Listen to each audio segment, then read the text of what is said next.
I come from a little bit different perspective. I'm on the media side of things with motorsports, actually.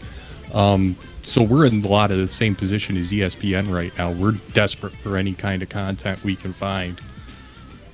So, what do you guys plan on doing? Like, if you don't mind me asking, who do you write? What do you do?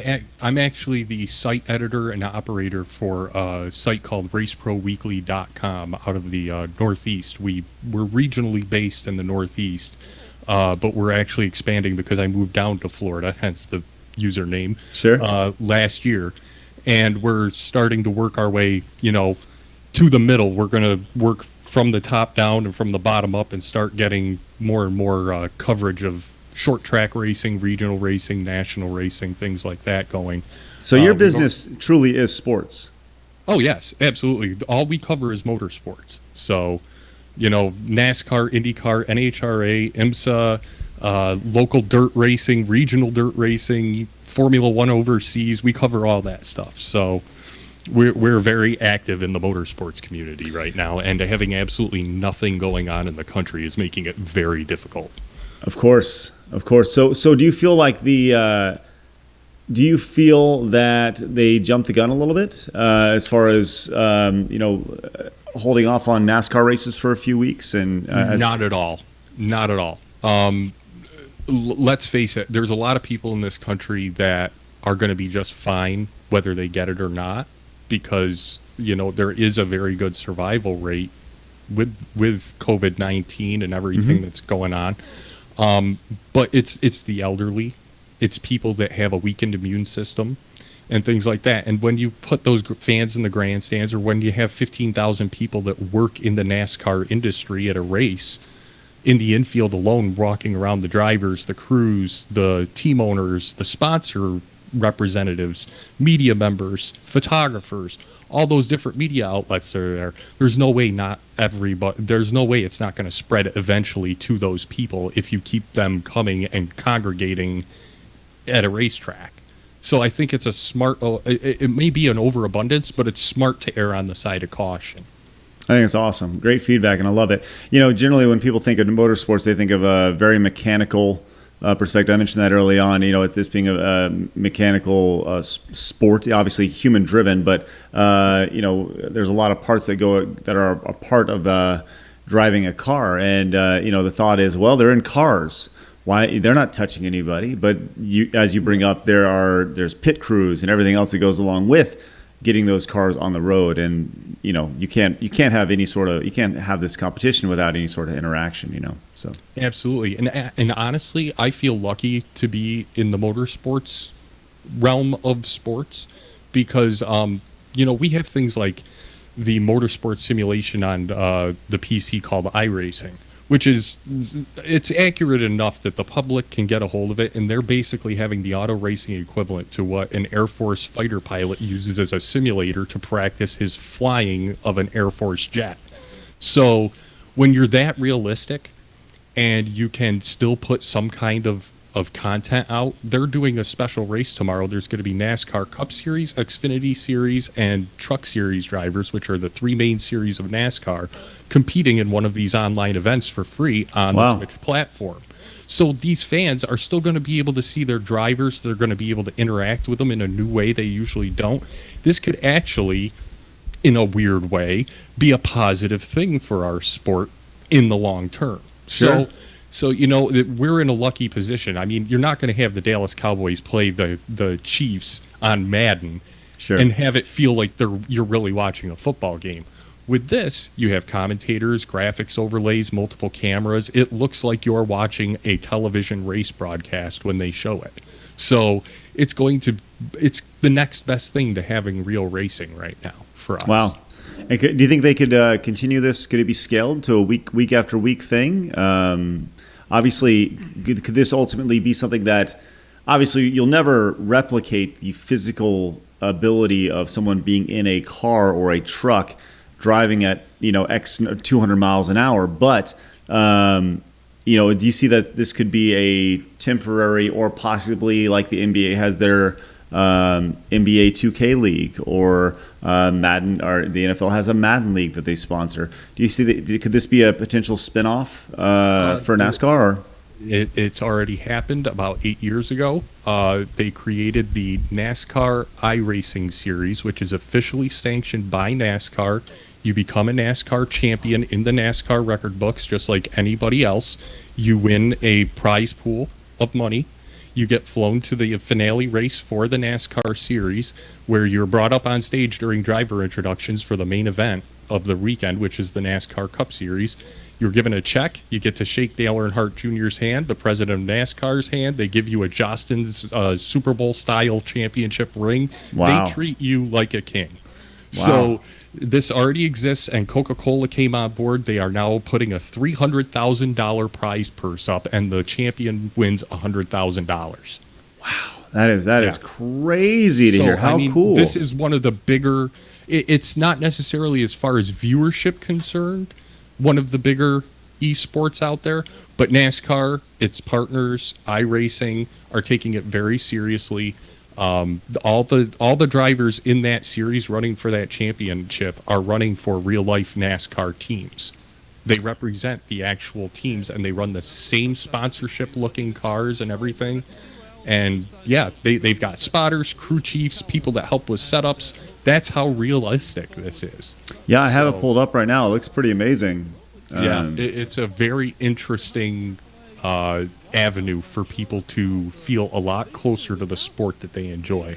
So, as I look at this, number one, it obviously has a very photorealistic look to it, which is pretty cool.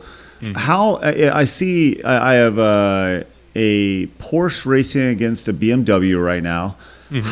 How do they regulate the cars in something like this? Do they how do they make sure that the cars are up to spec? Because obviously these are all, it's at the end of the day, this is all just ones and zeros and just coding. Correct. So how do they make sure all that is accurate? What they do is they actually have what's called 3D laser scanning. They take these 3D laser scanners, they position them around the racetracks, they scan the entire facility within 1 millimeter of accuracy, and then recreate it in their simulator. They then do the same thing to every racing vehicle in the simulation. Those are all real-life cars that you can watch race on any given race weekend in that simulator, and they are all scanned within 1 millimeter of accuracy. And then they take the rule book from the sanctioning body. Say NASCAR decides that the blade on the back trunk for the spoiler has to be reduced 2 inches. iRacing goes in and reduces that blade 2 inches, and then changes the coding for the aerodynamics and things like that of the vehicle to mimic what's happening in real life. Wow, this is fascinating, man. I'm so glad you shared this with us. And this is happening tomorrow. This is happening tomorrow at 3 p.m. Eastern Time on Twitch TV. I believe the channel is called Podium eSports, and they will be live broadcasting the thing just like you'd watch a race on television. Podium, like I said, I have it pulled up. We're looking at it, and the chat seems like it's pretty into it. You said Podium eSports. Let me see. Podium eSports. There we go. Let me take a quick glance here. Just want to see what these guys have going on here, and pretty awesome. Okay, cool. This is very neat. Very neat. Wow, how cool. It's great to see. I think it's very interesting that something that was seen as probably an investment, like I said, 8 years ago in the future, during such a odd, peculiar, unique time in our world's history, is turning out to be such a unique plus for this industry.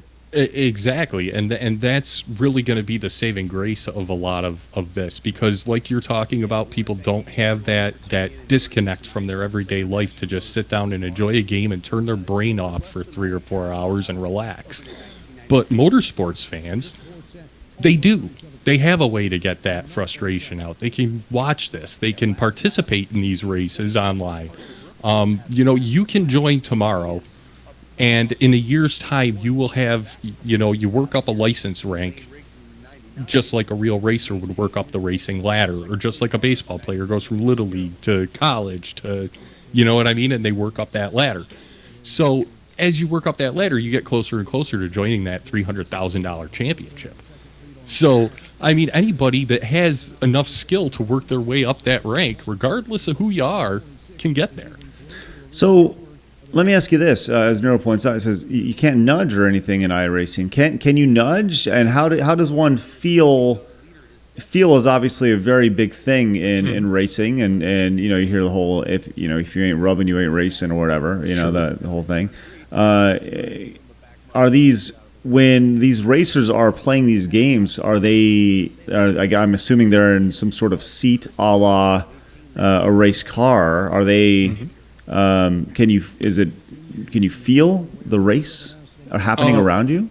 What it really is you're never going to be able to experience G forces unless you're in the car. Of course. Okay. However, unlike for like let's say you're playing on a PlayStation and you're playing Gran Turismo. Most people play that with a controller. You can go out and just like a flight simulator where you get your stick and your pedals and your throttle lever and everything, and you can fly a jet and everything. They have that for auto racing. You can buy a wheel, pedals, a 6 speed shifter. You can buy extra button boxes so that you can do extra things to manipulate. God damn it!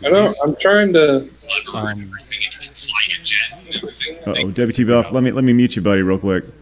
Sorry. There we go. No problem. But yeah, they have wheels and everything like that. They'll hook up to a normal desk, and you just sit in your office chair, lock it down so it ain't rocking back and forth, and you drive your car.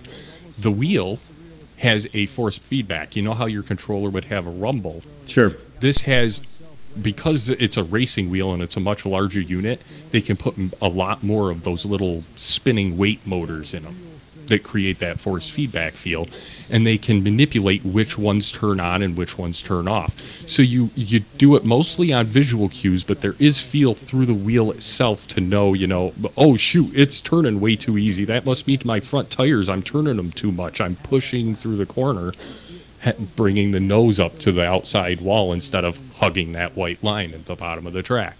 So you learn how to change your driving line accordingly. You know what I mean? So, yeah, you would be surprised at just how much it feels like driving a real car minus the G-forces. Wow. How crazy, man. Well, obviously you're going to be covering this for your outlet tomorrow. Absolutely. I would imagine. This is probably you're going to spend a lot of time talking about this in the coming weeks, I would imagine. So, best of luck with that, man. And thank you so much for sharing all this. It's fascinating to me. Anytime. For sure. Florida man, what's your real name? You care to say? Absolutely. My name's John Douglas. I've been doing the media thing for about 8 years now. Started out in dirt tracks up north, and I ended up doing the Daytona 500 last year as a media member. John. So, it's pretty cool, and I hope a couple G1s maybe stop by and check it out and give it an honest chance tomorrow. I'm following it. I've clicked it for us to follow. Awesome. So I will see it live tomorrow. So, well, good stuff, buddy. I appreciate it. Thanks for your input on it. It's phenomenal stuff. Greg, love what you guys do, and I hope you guys make it through this nice and safe. I hope your families are safe, and I hope everybody just gets back to normal as soon as possible. Thank you, buddy. Appreciate it. All right, John. We'll catch you later. See ya.